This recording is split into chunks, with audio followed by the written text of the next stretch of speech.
ಮತ್ತು ಚಾಲನೆ ಕೊಟ್ಬಿಡ್ತೀನಿ, ಫಸ್ಟ್ ಎರಡು ಮಾತಾಡ್ಬಿಡ್ತೀನಿ. ಏನಕ್ಕೆ ಅಂತಂದರೆ ಆಮೇಲಿಂದ ಮಾತಾಡೋಕ್ಕೆ ಟೈಮ್ ಸಿಗಲ್ಲ ನನಗೆ ಅಂತ. ಮೊದಲನೇದಾಗಿ ಎಲ್ರಿಗೂ ನಮಸ್ಕಾರ. ಇವತ್ತು ಜಾಜಿ ಅನ್ನೋ ಒಂದು ಆಲ್ಬಮ್ ಸಾಂಗ್ ರಿಲೀಸ್ ಆಗ್ತಾಯಿದೆ. ಆದರೆ ಅದ್ರ ಹಿಂದ್ಗಡೆ ಒಂದು ಚಿಕ್ಕ ಕತೆ ಇದೆ, ಅದೊಂದು ಹೇಳ್ಬಿಡ್ತೀನಿ, ಯಾಕಂದರೆ ಎಲ್ಲದಕ್ಕೂ ಒಂದು ಕತೆ ಇರುತ್ತೆ. ನನಗೆ ಮೋಹನ್ ರಾಜ್ ಅವರು ಆ್ಯಕ್ಚುಲಿ ಪರಿಚಯ ನಮ್ಮ ಸತೀಶ್ ಅಣ್ಣನ ಕಡೆಯಿಂದ, ಸತೀಶ್ ರೆಡ್ಡಿ ಅವ್ರ ಕಡೆಯಿಂದ, ನಮ್ಮ ಸತೀಶ್ ಅಣ್ಣ, ಸಿನ್ನಣ್ಣ. ಸೊ ಈ ಟೀಮಿಂದ ನನಗೆ ಭಾಳ ಪರಿಚಯ. ಅವರೆಲ್ಲ ವಿಷಯದಲ್ಲೂ ಅವ್ರ ಹತ್ರ ಮಾತಾಡ್ಬೇಕಾರೆ, ಈಗ ಅವ್ರ ಮನೆ ನೀವು ನೋಡ್ಬೋದು, ಎಲ್ಲ ಅವರು ಆ್ಯಕ್ಚುಲಿ ಅವ್ರು ಮೇಯರ್ ಆಗಿದ್ದಾಗ ಇಲ್ಲಿ ಗಣಪತಿ ಕೂರ್ಸೋದ್ರಿಂದ ಹಿಡಿದು ಮತ್ತೊಂದು ಮಗದೊಂದು. ಈಗ ಮೊನ್ನೆ ಆ್ಯಕ್ಚುಲಿ ನೀರಿಲ್ಲ ನೀವೇ ನೋಡಿದ್ರಲ್ಲ ಎಷ್ಟು ಚೆನ್ನಾಗಿ ವೈರಲ್ ಆಗಿದೆ ಅಂತ. ಅಂದರೆ ಎಲ್ಲದರಲ್ಲೂ ಕ್ರಿಯೇಟಿವ್ ಆಗಿರ್ತಾರೆ ಅವರು ಅಂತಂದ್ಬಿಟ್ಟು. ಸೊ ಹೇಳಿದ್ರು ಆ್ಯಕ್ಚುಲಿ ನನ್ನ ಮಗಳು ಹಿಂಗೆ ಡ್ಯಾನ್ಸ್ ಕಲಿತದಾಳೆ. ಎಲ್ಲರೂ ಹೇಳ್ತಾರೆ ನಂಗೆ, ಅಂತಾರೆ ಸುಮಾರು ಜನ ಹೇಳ್ತಾರೆ, ಹೌದಾ, okay, good and fine, dance ಕಲಿಸಿದ್ರೆ ಓಕೆ, ಗುಡ್ ಆ್ಯಂಡ್ ಫೈನ್, ಅಷ್ಟೇ. ನಾನು ನಿನ್ನ ಹೇಳೋಕ್ಕಾಗಲ್ಲ ಅಂತ.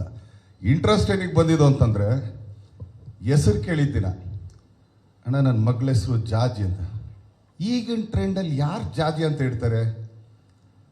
ಇವಾಗೆಲ್ಲ ಎಂತೆಂಥ ಹೆಸರುಗಳಿದೆ, ಇದೇನು ಜಾಜಿ ಅಂತ. ಯಾಕಂದರೆ ಈ ಜಾಜಿ ಅನ್ನೋ ಹೆಸರು ತುಂಬಾ ನನಗೆ ಇಂಪ್ಯಾಕ್ಟ್ ಆಗಿದೆ. ಅಂದರೆ ನಮ್ಮ ತಾಯಿ ಹೇಳೋರು, ಯಾಕಂದ್ರೆ ಅವ್ರು ಕೊಡಗು ಸೈಡಲ್ಲಿ ಇದ್ದಿದ್ದು, ಆಗೆಲ್ಲ ಅಲ್ಲಿ ಸ್ವಲ್ಪ ಕಾಡಿಂದಾನೆ ಎಲ್ಲ ಬರೋರು. ಆಗ ಅಲ್ಲಿ ಹೆಸರುಗಳೇ ಜಾಜಿ, ಸಂಪಿಗೆ, ಮೈನಾ, ಮಲ್ಲಿಗೆ, ಈ ಥರ ಹೆಸರುಗಳಿತ್ತು. ಇಲ್ಲ ನಮ್ಮಮ್ಮನ ನಂತರ ಮೀನಾ, ಈ ಥರ ಎಲ್ಲ ಹೆಸರುಗಳು. ಈ ಜಾಜಿ ಅನ್ನೋದು ಎಲ್ಲಿಂದ ಬಂತಣ್ಣ ನಿಮಗೆ ಅಂತ. ಏನಕ್ಕೆ ಈ ವಿಷಯ ಹೇಳ್ತಾ ಇದ್ದೆ ಅಂದರೆ, ನೆಕ್ಸ್ಟ್ ಬರೋ ವಿಷಯ ಅದು ಇನ್ನೂ ಚೆನ್ನಾಗಿದೆ, ನಿಮ್ಗಳಿಗೆ ಒಂದು ಕ್ವಿಜ್ ಥರ ಇರುತ್ತೆ ಅದು.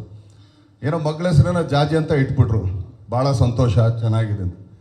ಅವ್ರ ಮಗನ ಹೆಸರು ಅವ್ರಿಗೆ ಗೊತ್ತಾ ನಿಮ್ಗೆ ಯಾರಿಗಾನಿಲ್ಲಿ? Literally you feel like shocked. ಮಗಳ ಹೆಸರು ಜಾಜಿ, ಮಗನ ಹೆಸರು ಜಾಣ ಅಂತ ಇಟ್ಟಿದ್ದಾರೆ. ಬಾಪ ಜಾಣ ನೋಡ್ರಿ ಅವನೇ. ಏನಕ್ಕೆ ಅಂತಂದರೆ, ಸ್ಕೂಲಲ್ಲಿ ಅವ್ನು ಯಾರು ನೀನು ಓದಲ್ಲ, ನೀನು ಜಾಣ ಅಂತಂದರೆ ಮೇಡಮ್ ಹೆಂಗೆ ತಾನೇ ಬೈತಾರೆ ಪಾಪ ಹೇಳಿ. ಬೈಯೋದಕ್ಕೂ ಅವ್ರು ಆ್ಯಕ್ಚುಲಿ ಚಾನ್ಸ್ ಕೊಟ್ಟಿಲ್ಲ ನೋಡಿ. ಅವನ ಹೆಸರು ಜಾಣ ಅಂತ ಅಂದ್ಬಿಟ್ಟು.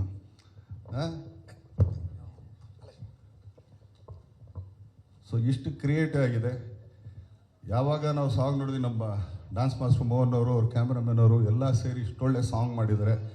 ಅದಕ್ಕೆ ಒಂದು ಆನೆ ಬಲದ ಥರ ನಮ್ಮ ಆ್ಯಕ್ಚುಲಿ ನಮ್ಮ ಶೈಲಜಾ ಮೇಡಮ್ ಅವರು, ಹರಿಕೃಷ್ಣ ಅವರು ಡಿ ಬೀಟ್ಸಲ್ಲಿ ರಿಲೀಸ್ ಮಾಡ್ತಿರೋದು ಇನ್ನೂ ದೊಡ್ಡ ವಿಷಯನೇ.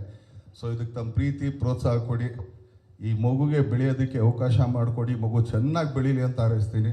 ಸೊ ಒಳ್ಳೇದಾಗಲಿ ಅಂತ ಕೇಳ್ಕೊಳ್ತೀನಿ. ಧನ್ಯವಾದಗಳು. Thank you so much.